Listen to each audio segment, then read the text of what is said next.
Livro Comunicação Não Violenta, de Marshall Rosenberg, capítulo 9, Conectando-nos compassivamente com nós mesmos.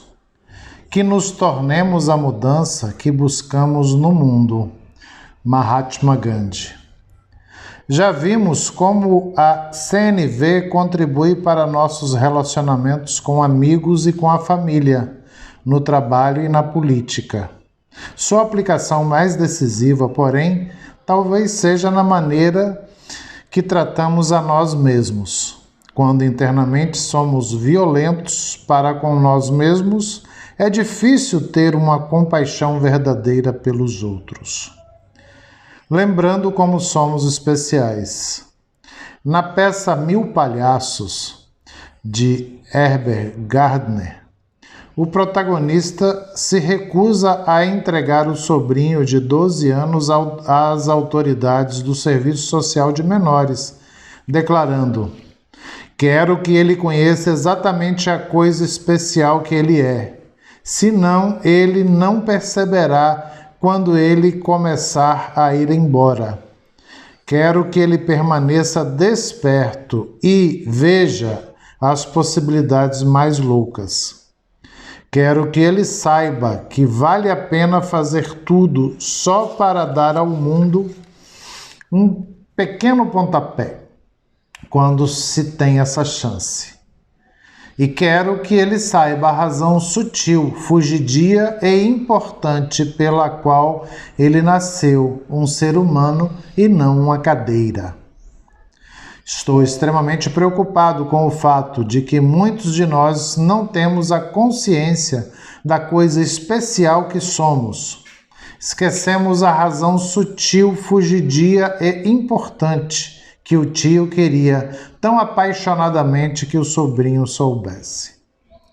Quando conceitos críticos a respeito de nós mesmos impedem que vejamos a beleza que temos dentro de nós, perdemos a conexão com a energia divina que é a nossa origem.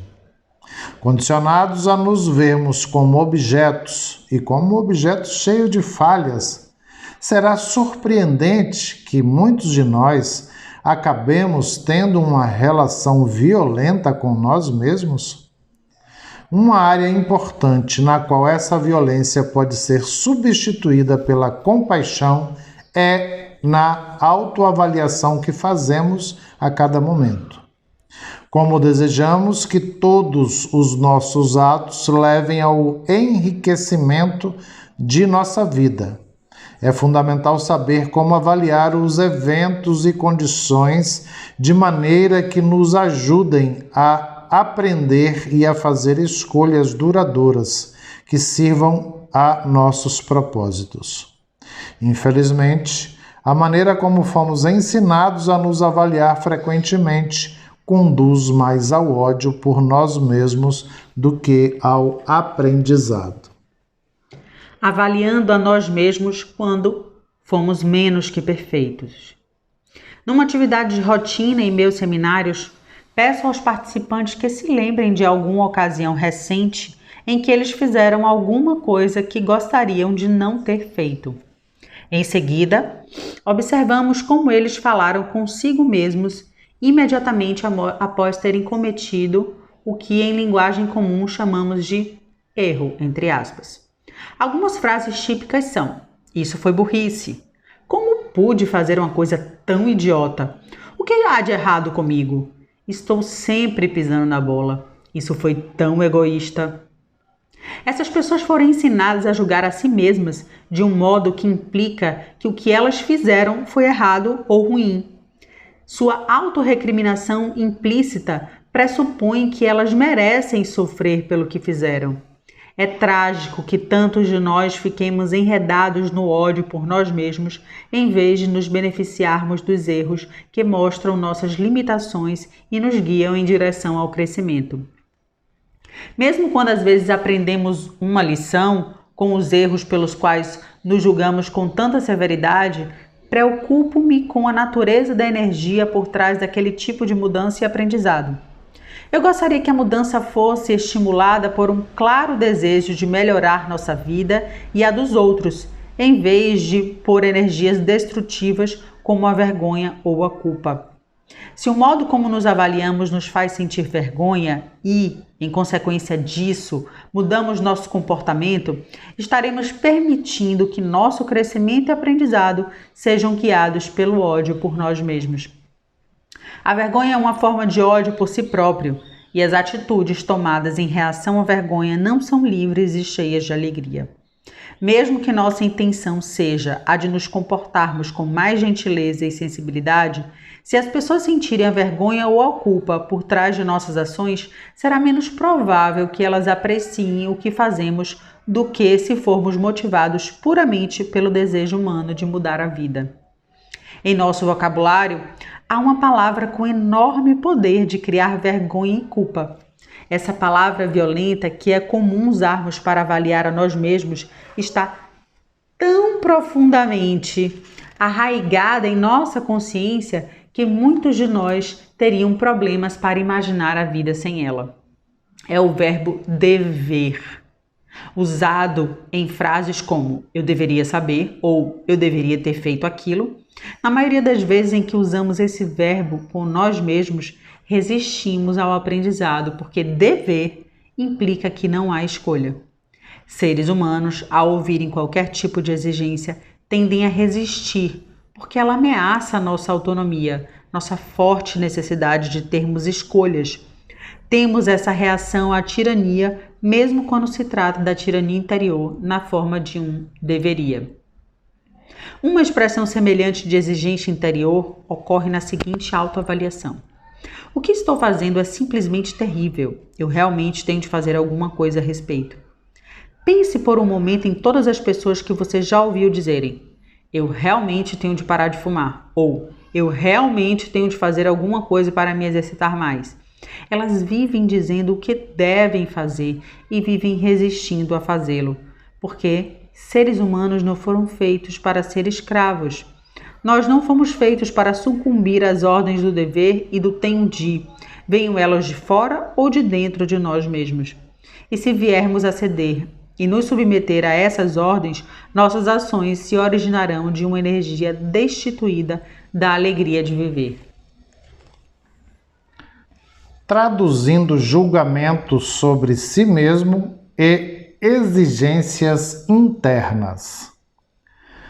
Quando continuamente nos comunicamos com nós mesmos por meio de julgamentos, culpa e exigências internas, não surpreende que a autoimagem corresponda ao sentimento de que somos mais parecidos com uma cadeira do que com um ser humano.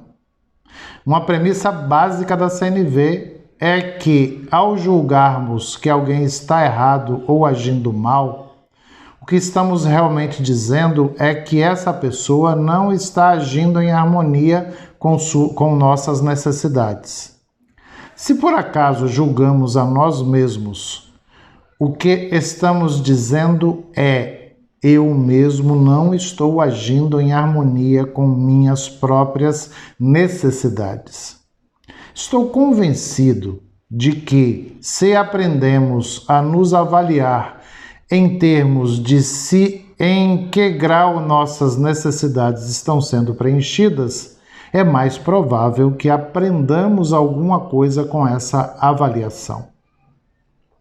Então, quando estamos fazendo algo pouco enriquecedor, nosso desafio é o de nos autoavaliarmos a cada momento de forma tal que leve a uma mudança na direção em que gostaríamos de ir e, por respeito e compaixão para com nós mesmos, em vez de por ódio, culpa ou vergonha.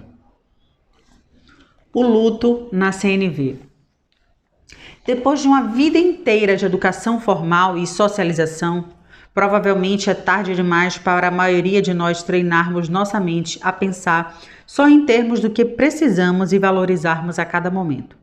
Entretanto, do mesmo modo que aprendemos a traduzir julgamentos quando conversamos com os outros, podemos nos treinar para reconhecer quando o nosso diálogo interno é baseado em julgamentos e mudar o foco da atenção para as nossas necessidades subjacentes. Por exemplo, se nos percebemos reagindo com recriminação a algo que fizemos, veja só, estraguei tudo de novo, podemos parar rapidamente e nos questionar. Que necessidade minha não foi atendida e está sendo expressa por meio desse julgamento moral? Quando efetivamente nos conectamos a nossas necessidades, e pode haver várias camadas delas, percebemos uma notável mudança em nosso corpo. Em vez da vergonha, culpa ou depressão que provavelmente sentimos quando nos criticamos por termos estragado tudo de novo, teremos um número variado de sentimentos, seja tristeza, frustração, decepção, medo, angústia ou qualquer outro sentimento. A natureza nos dotou deles com uma finalidade. Eles nos mobilizam para agir, perseguindo e realizando o que precisamos ou valorizamos. O impacto desses sentimentos em nosso espírito e em nosso corpo é substancialmente diferente da desconexão que é causada pela culpa, vergonha e depressão.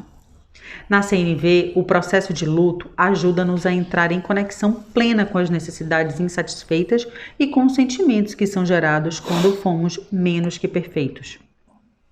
É uma experiência de arrependimento, mas um tipo de arrependimento que nos ajuda a aprender com o que fizemos, sem nos culparmos ou nos odiarmos.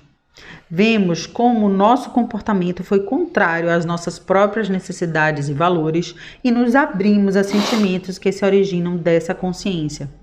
Quando a consciência se concentra naquilo que de fato precisamos, somos naturalmente impelidos a agir em direção à possibilidade mais criativa para que aquela necessidade seja atendida.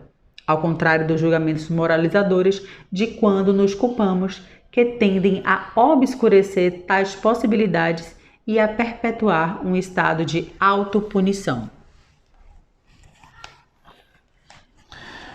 Perdoando a nós mesmos. Passamos do processo de enlutar para o perdão a nós mesmos, voltando a atenção àquela parte de nós que escolheu agir daquela maneira, levando à situação atual. Nos questionamos.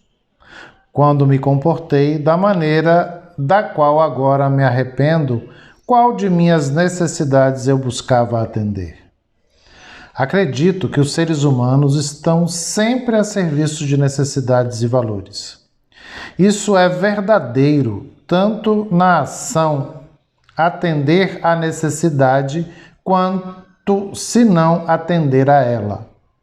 E tanto se acabarmos comemorando a ação quanto se nos arrependermos dela. Quando escutamos a nós mesmos com empatia, ouvimos também as necessidades subjacentes. O perdão a nós mesmos ocorre no momento em que essa conexão empática acontece. Somos então capazes de reconhecer que nossa escolha foi uma tentativa de servir a vida, mesmo que o processo de luto tenha nos mostrado como ela falhou em atender a nossas necessidades. Um aspecto importante da autocompaixão é sermos capazes de ter empatia por ambas as partes de nós mesmos. A parte que se arrepende de uma ação passada e a parte que executou aquela ação.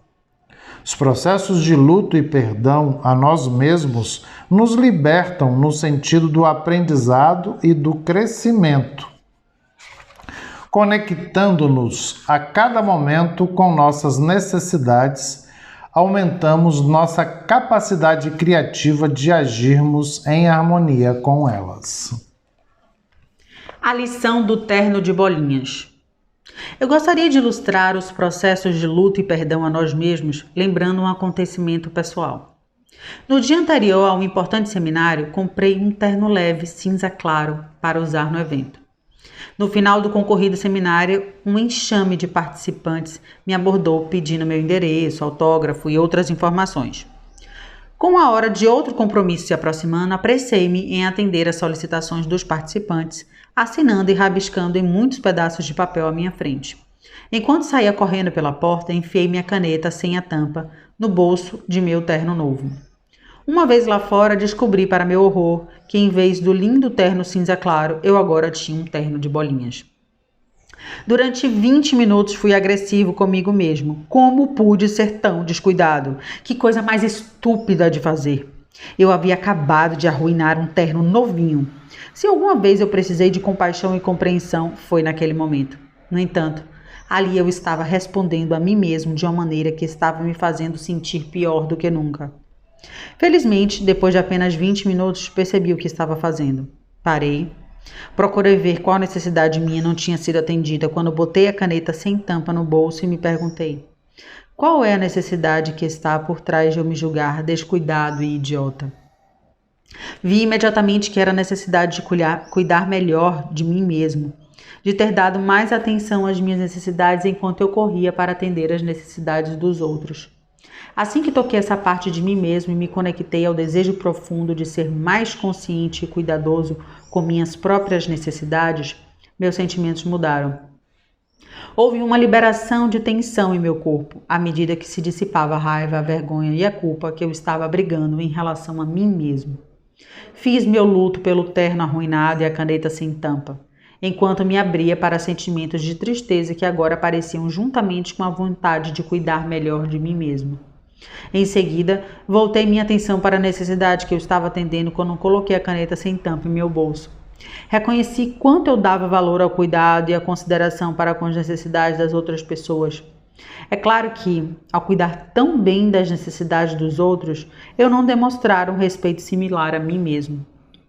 Mas, em vez de me culpar, senti uma onda de compaixão por mim mesmo, à medida que percebia que até minha pressa e o ato de guardar a caneta sem pensar se originavam do fato de eu atender a minha própria necessidade de responder aos outros de forma atenciosa. Nessa posição de compaixão, consigo acomodar ambas as necessidades. Por um lado, a de responder de forma atenciosa à necessidade dos outros e, por outro, a de ter mais consciência e cuidado comigo. Estando conscientes de ambas as necessidades, consigo imaginar maneiras de me comportar de modo diferente em situações semelhantes e chegar a soluções com mais habilidade do que se perder essa consciência no mar de julgamentos sobre mim mesmo. Não faça nada que não seja por prazer.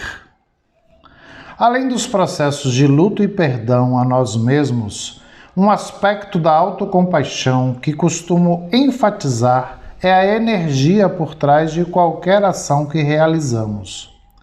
Quando aconselho, não faça nada que não seja por prazer, alguns acham que sou radical ou até mesmo louco.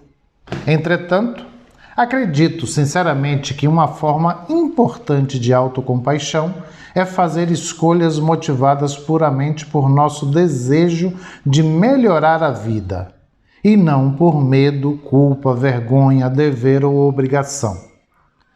Quando temos consciência do propósito enriquecedor para a vida que está por trás de uma ação que fazemos, quando a energia da alma que nos motiva é simplesmente a de tornar a vida maravilhosa para nós e para os outros, então até o trabalho duro contém um elemento de prazer.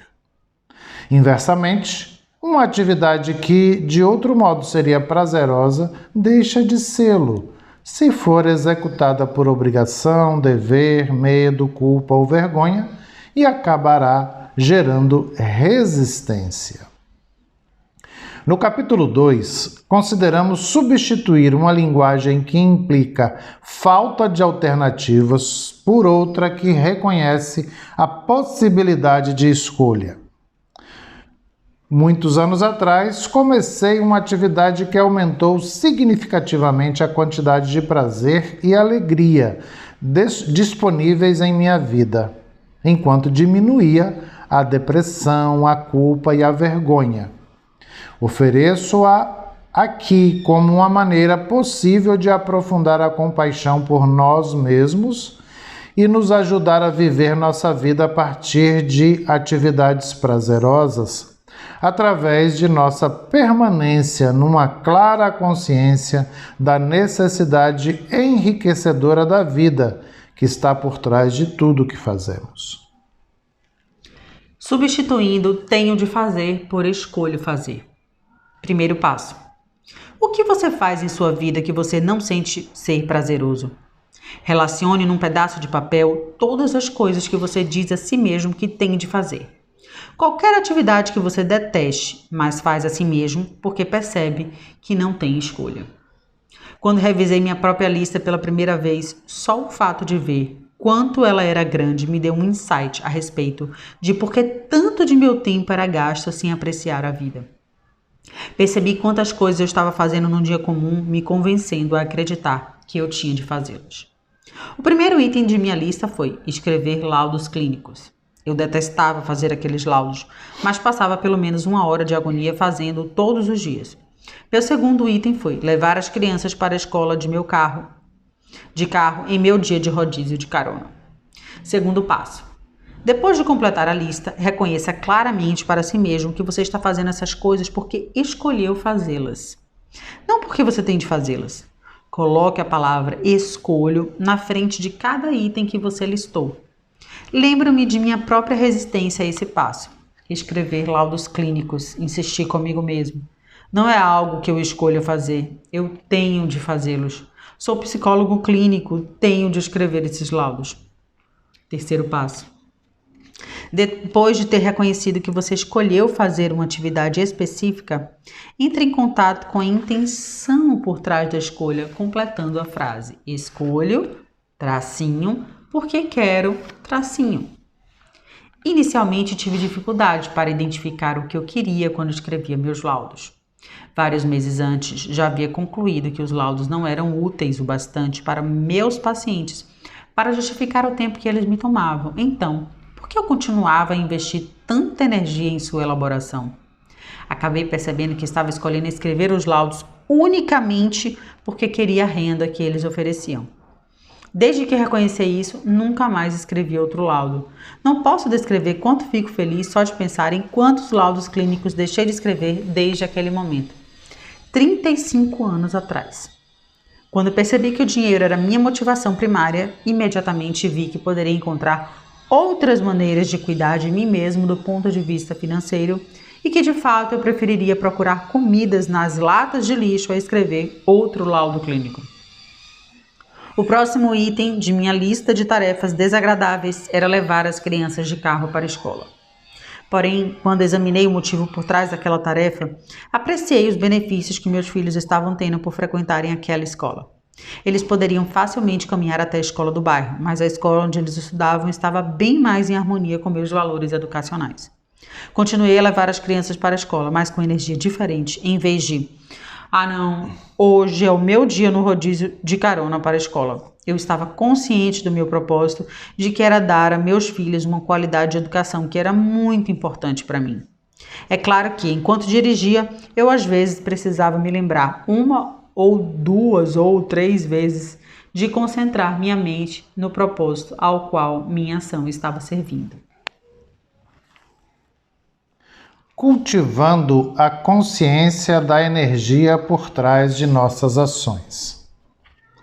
Ao explorar a frase, abre aspas, escolho, traço, porque quero, traço, fecha aspas, você pode descobrir como aconteceu comigo no caso do rodízio de carona das crianças, que há valores importantes por trás das escolhas que você fez.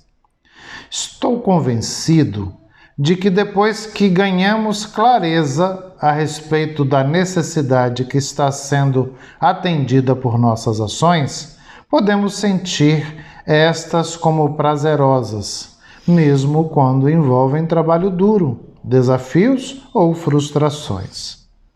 Para alguns itens da sua lista, porém, você pode descobrir uma ou mais das seguintes motivações.